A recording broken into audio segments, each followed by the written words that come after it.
Нүүдэлч омгийн хэвдүүл цэргээс нэрээ мөнхөлсөн нүгэл буйны цагаан дэнсэнд мөрөөвн үлдээсэн Чингисийн мудамд шонхрын сүлдэт чинхүү зоригт Монголын цагдаа. Олон улсын Ахмадын баярыг угтаж 2019 оны 9-р сарын 22-ны өдөр сүлд чуулгын соён гэгэрүүлэх ажлыг цагдаа таныг мартаагүй арга хэмжээг зохион байгууллаа. Энэ өглөө сүлд чуулгын бие бүрэлдэхүүн цагдаагийн байгууллагын Ахмадын холбоо Ренцэн Рэбуган ажиллаж байсан ажлын хамт олонны төлөөллийн хамт Улаанбаатар хотоос Төв аймгийн Угтаал цайтам сумын 3 дугаар багийг зорьсон юм а. Цагдаагийн байгууллагын Ахмад ажилтан бэлтгэл хурандаа Довдонгийн Ренцэн Рэбун Завхан аймгийн Цагаан чулууд суманд дуржээ. Тэрээр бага сургууль техникумд суралцсан төгсөж нутагтаа мал маллаж байгаад эр зэргийн албанд татагдаж зэргийн албаа амжилттай хаагаад өөрийн хүсэлтээр Улаанбаатар хотын цагдан сэргийлэх газрын эргүүлийн ротод цагдаа болж ажил амьдралынхаа анхны гараагаа эхэлжээ. 1974 онд Улаанбаатар хотын цагдаагийн газарт туслах төлөөлөгчөөр дэвшснээс хойш 1996 оны хүртэлх хугацаанд туслах, жинхэнэ ахлах төлөөлөгч хилцээний дэд дарга зэрэг ажлуудыг нэр төртөө хийж домог болон мандаж яваад цэргийн байнгын тэтгэврт гарчээ. Ренцэн Рэбун ажиллахын хажуугаар суралцаж, бүрэн дунд боловсрал эзэмшиж, хууль зүйн дунд сургууль, улс төрийн их сургуулийг оройгоор дүүргэжээ. Тэтгэврт гарсныхаа дараагаар Чингэлтэй дүүргийн цагдаагийн хэлтэст илрээгүй хэрэгүүд дээр ажиллаж байсан байна. Түүнчлэн Бамба Security Service хувьцаат компанид ажилласан 15 жилийн хугацаанд шуурхай албаны захирал, хүний нөөцийн албаны дарга, ерөнхий эргүүлийн албан тушаалыг хашиж 1000 орчим объектын бижилсэн хамгаалтыг зохион байгуулж ажилласан нь ямархан их хөдөлмөрч зүтгэлтэй нэгэн болохыг дахин батлан харуулсан гэжээ. Довдонгийн Ренцэн Рэбун хөдөлмөрийн гавьяаны улаан түгийн одон, байлдааны гавьяаны одон, байлдааны медаль, Орос Монголын онц сэргийлэгч, цагдаагийн гавьяа болон бусад он медалиудаар шагнагдж байсны дээр нийгмийг аюулаас хамгаалах яамны болон цагдаагийн ерөнхий газрын 5 удаагийн хөдөлмөрийн болон ажил мэргэжлийн авраг, нийслэлийн цагдаагийн газрын 7 удаагийн аврагаар шалгарч байжээ. Түүний идэвх зүтгэлийг үнэлж, ажиллах боломжийг хангах, нэмэгдүүлэх зорилгоор нийгмийг аюулаас хамгаалах яам улсын цагдаа сэргийлэх ерөнхий газрын даргын тушаалаар 1987 онд дарааллын журам харгалзахгүйгээр улсын орон сууцыг олгож урамшуулж байжээ. Сүлд чуулгын хамт олон хөтөлбөрийн дагуу хурандаагийнхаа гэрийн гадна үлээвэр найрлах хөгжимд марш ихшиглүүлэн хүндэтгэл үзүүлэх ажиллагааг эхлүүлсэн юм а.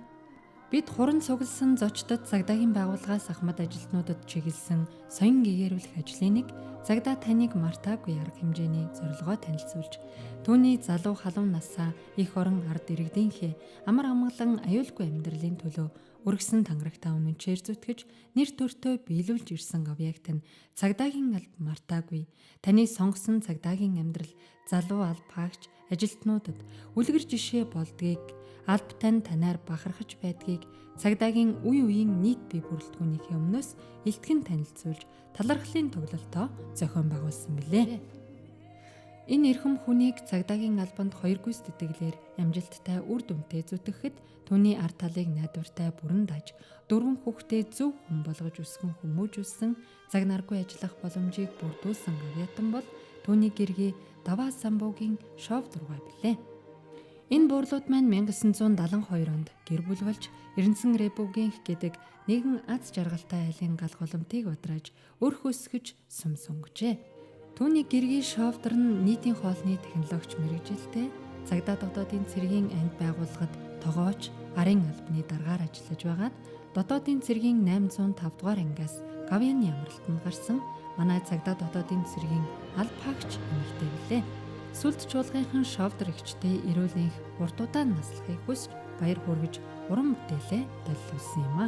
Цагдаагийн байгууллагын ажил бол нэр нүсэр хүн их одоо хэцүү ажил байдаг. Тэгээд энэ болгонд нь яг одоо цайныхаа дээжийг өргөөд л сайн сайхан байгаасаа ард түмнийхэн төлөө ингээд сайн ажилдаасаа гэж ингэж явсан. Тэгээд нөхрийн энэ амжилт бол бас ар гэрийнх нь улсуудтай их холбоотой байдаг. Ах トゥ Амар Садан аав ээж нэгэд манай нөхрийн аав ээж ах トゥ нар нь бол бүгдөө ингээ авиаслаг авиатай тийм хөдөлмөрч бүтээлч улсууд гэдэг. Би бол одоо жирийн нэг эмэгтэй хүн байгаамаа.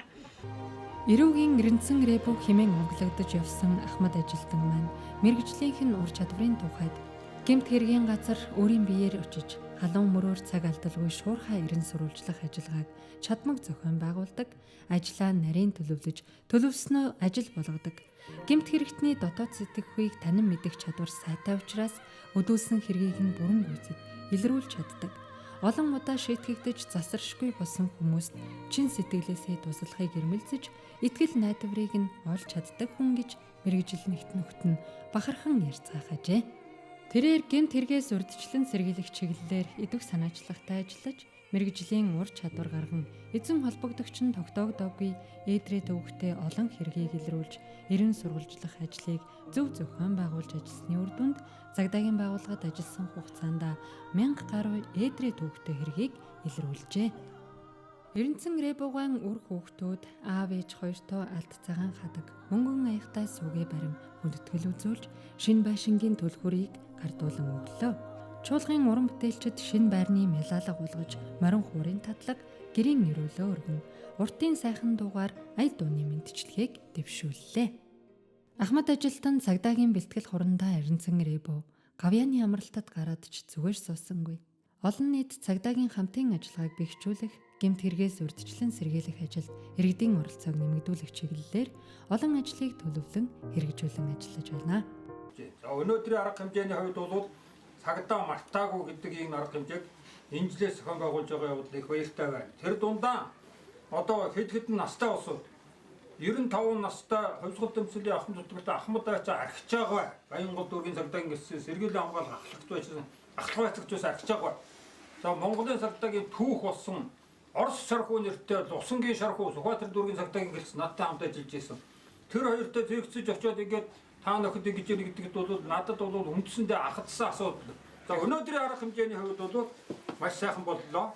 Их баярлалаа. Одоо ажлын өндөр амжилт, уран бүтээлийн их амжилт хүсье. За миний хувьд гэх юм бол би 12 хүүхдийн том. За надад нэг ганц хүнд байхгүй ганц юм би гэж би одоо өөрийгөө төгж огшоод өөртөө их баярлж авдаг. Ижи маань байдаг. 90 настай ижи маань байгаа.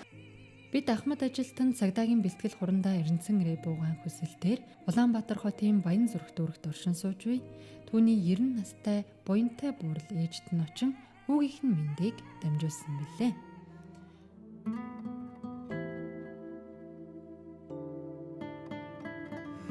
Зүтгэл зэнэд нэрсэн ярихгүй. Зүтгэдэг хүнд муу санддаг хүнийг засалдаг аваа нь тийм хүн байсан. Мадлын ихайлтэй. Тэгээд тэргээрээ ер нь хүн бүтсэн болоо даа гэсэн. Одоо ажиллаж байгаа генерал, офицер, ахлагч тэр дундаа одоо олон нийтийн байцаагч, олон нийтийн ажилтнууд та болон чөлөөнд байгаа гөгсчүүдтэй ажлын өндөр амжилт, эрүүл, саруу сайхан үсэн өрөөё. 1999-с 2013 онд Шингэлтэй дүүргийн цагдаагийн хэлтсийн Ахмадын хорооны даргаар ажиллахдаа өндөр насны тэтгэврт гарсан ахмадуудын ахуй амьдралд туслах, амьдралын гачигдал, сэтгэл зүйн болон бид зүйлийн тусалцаа шаардлагатай Ахмад ажилтнуудад туслалцаа үзүүлэх зэргээр үр бүтээлтэй ажиллаж иржээ. Тиймээс 2007 онд нийслэлийн цагдаагийн газрын Ахмадын хорооны авраг ажилтнаар шалгаруулан шагнаж байжээ. Түүнчлэн Bamba Security Service хувьцаат компанийн урилгаар тус компанид амжилттай ажиллаж байсныг удирдлага хамт олон нь багтан ярьдаг. Тэгээ энэ хүнийг анх ажилд орчоод удаагүй байхад би сонсч ийсэн. Энэ Рэбо гэдэг хүн бол одоо энэ цагдаад их тийм домог болсон хүн гэж би сонсч ийсэн. Рэбогоогаараа үргэлж бахархаж явдаг. Эрүүл энхийг хүсье. Урт удаан наслаарай та. Ийм бидний бас үлрэрлэн дуурайх бас ойр орчинд байгаа залуучууд мөн хөгшчүүлд үлгэр дуурайл болж бидний бас алдаа дутагдaltaй талын шудрах хийж биднийг зөв зааж удирдах байдаг бас манай суманд ирсэн нэг юм сайхан бас удирдах авиастай бидний бахархал бас юм сайхан хүн юм байнамаа. Ингээд манай суманд шөнийн 3-нд бас галт төмрийн аюул гарч 4 төрийн албан агчид гэр оронгүй болсон. За энэ гэр оронгүй болсон энэ одоо гамшигаас салахт нь бас итгэдийн дэм үзүүлэхээр манай иргэдийн хандивын аян өрнүүлсэн. За энэ хандивын аянд маань Эребу ах маань бас манлайлан өөрийнхөө зүгээс 4 айл дөрүүлэнд нь бас 50 мянган төгрөгийн хандивыг өгч хандивын аяны хамгийн анхны салхийг хагасан ийм бас алдар гавьяатай сайхан хүн юм байнамаа.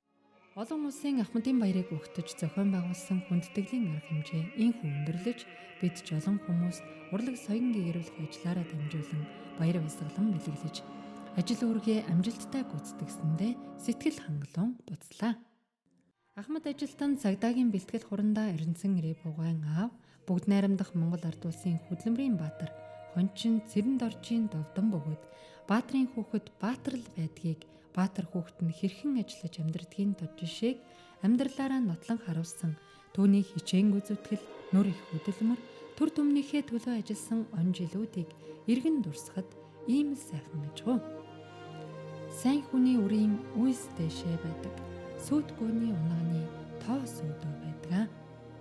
Монголын төр зүтгэсэн үеийн Ахмад бурлуудын маань үлмий бадоршиж Монголын цагдаагийн сүлд хиймэр цог залбоо үн мөнхөд мандан бадрах болтугай. Цагдаагийн ерөнхий газрын сүлд чуулга.